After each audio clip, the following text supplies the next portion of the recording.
की पहचान।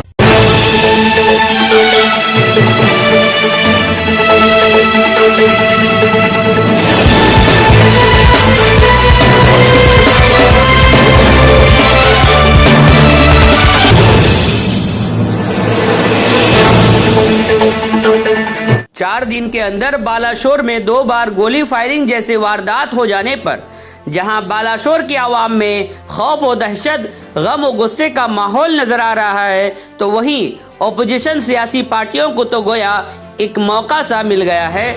16 मार्च की सुबह 9 बजे बालासोर के सदर बीजेपी ऑफिस में रियासती बीजेपी युवा मोर्चा के नायब सदर बालासोर के नौजवान नेता मानस कुमार दत्ता ने एक प्रेस कॉन्फ्रेंस के जरिए मीडिया के सामने खिताब करते हुए कहा कि बालासोर में इस वक्त क्राइम बढ़ते हुए जा रहा है और जिला इंतजामिया खासकर एसपी कुछ कर नहीं पा रहे हैं।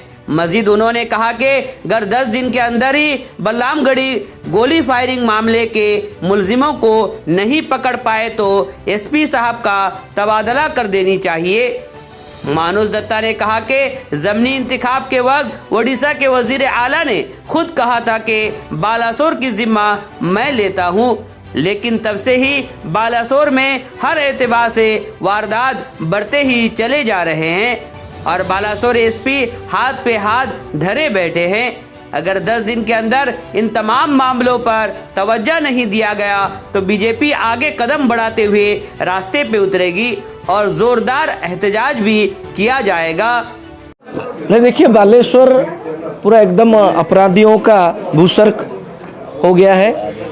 बाई इलेक्शन के बाद मुख्यमंत्री खुद बालेश्वर का दायित्व लिए थे, लेकिन दायित्व लेने के बाद एक के बाद एक आपराधिक मामलों की संख्या बढ़ गई है। आपको सबसे पहले बता दूं, ये 3 दिन में 2 बार हम लोग देख चुके हैं फायरिंग हो गया है। बालेश्वर के जो जनरल पब्लिक है, कॉमन मैन, वो आज पूरा डर के मारे घर में बैठ गए हैं। अगर मुख्यमंत्री दायित्व लेने के बाद बालेश्वर को ऐसा कर देंगे तो ये तो कोई सोचा भी नहीं था। आप पुलिस एसपी के बारे में बोलिए, ना वो लोगों से मिलते हैं, ना ही आपराधिक घटनाओं को जांच करते हैं, ना खुद निकल के बाहर आते हैं, कुछ भी नहीं करते हैं। हमको ये लग रहा है कि एसपी यहाँ पे एकदम डिफॉल्ट है, निष्क्रिय है। इसके वजह से बालेश्वर में आज आपराधिक संख्या के मामले की संख्या बढ़ रही है। हम डिमांड कर रहे हैं कि एसपी का तबादला हो और यहाँ से एसपी 10 दिन के अंदर अगर एसपी को यहाँ से ट्रांसफ़र नहीं किया गया तो भारतीय जनता पार्टी अपना कार्यक्रम आगे बढ़ाएगी। बालासोर जिला में जैसे अभी लॉ एंड ऑर्डर का सिचुएशन हो रखा है, आपके बाई इलेक्शन के बाद से मुख्यमंत्री ने बालासोर का दायित्व लिया, उसके बाद से हत्याकांड बढ़ना, ब्राउन शुगर ड्रग्स का व्यापार बढ़ना, खुलेआम रास्ते में अल्कोहल का जो शराब का लोग बच्चे सेवन कर रहे हैं, बहुत आसानी से ड्रग्स मिल रही है। इवन प्रशासन लोग आरआई तहसीलदार के ऊपर जब बाली माफिया को रोकने जाते हैं तो कोई डंपर चला रहा है, कोई उनको अटक करके रख रहा है। ये जो स्थिति आज उपजी है, इसके कारण आज नागरिक, मैं एक साधारण नागरिक के हिसाब से, बालासोर वासी के हिसाब से एक भय का वातावरण खड़ा हो रखा है। 3 दिन के अंदर बालासोर में 2 बार गोलियां चल चुकी हैं। कल एक इतना बड़ा हत्याकांड को प्लानिंग करके पूरी रूप से उसको दिया गया है, लेकिन कोई भी जो किसी भी चीज़ में पुलिस का जो रोल है वो क्लियर नहीं है। एक ऐसा एसपी बालासोर में हमें मिला है जो पिछले 8 महीने से अपना ऑफिस से निकला, उनको कोविड का इतना डर है। कोई भी आईपीएस आईएएस बालासोर को नहीं चाहिए जिसके पास थ्योरी नॉलेज हो, प्रैक्टिकल फील्ड में आके काम नहीं करना चाहता है। हमारा भी सिंपल एक ही लाइन का दावी है कि ऐसा एसपी जिसको ऑफिस से बाहर निकलने में डर लग रहा है, उसे बालासोर में नहीं होना चाहिए। जल्द से जल्द प्रशासन, राज्य सरकार उसका तबादला करे, नहीं तो हम इस मैटर को लेकर आंदोलनात्मक रूप में रास्ते पर उतरेंगे। ठीक इसी तरह बालासोर जिला कांग्रेस ऑफिस में 16 मार्च की शाम 4:30 बजे कांग्रेस के जिला सदर संजीव गिरी ने भी एक प्रेस कॉन्फ्रेंस कर सहाफियों के सामने कहा कि बालासोर जो कभी तालीमी शहर के नाम से मशहूर था, अब वारदात और क्राइम के नाम से मशहूर होने लगा है। जब से बालासोर की जिम्मा खुद वजीर आला ने लिया है, तब से ही बालासोर में जुर्म की वारदात बढ़ती जा रही है। श्री गिरी ने कहा कि बालासोर के जिला इंतजामिया और पुलिस इंतजामिया शहर की शांति को भंग करने वाले को रोकने में नाकामयाब हो रही है, इसलिए कांग्रेस कलेक्टर और एसपी के तबादला की मांग कर रही है। अगर ऐसा नहीं होता है तो कांग्रेस जोरदार आवाज बुलंद करेगी।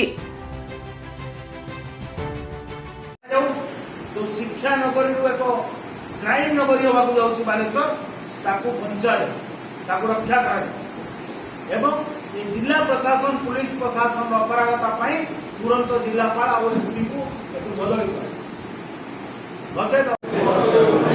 प्रेस मीट इसलिए है कि बालेश्वर जो कभी शिक्षा की नगरी के नाम से जाना जाता था आज अपराध की नगरी बन चुका है और इसको रोकने में जिला का पुलिस प्रशासन और जिला का प्रशासन टोटली फेल हो रहे हैं, इसको रोकने में नाकाम हो रहे हैं। और जो नवीन पटनायक की सरकार इन लास्ट जो था बाई इलेक्शन उसमें नवीन पटनायक ने बालेश्वर को बोला था कि बालेश्वर मैंने बालेश्वर का जिम्मा लिया।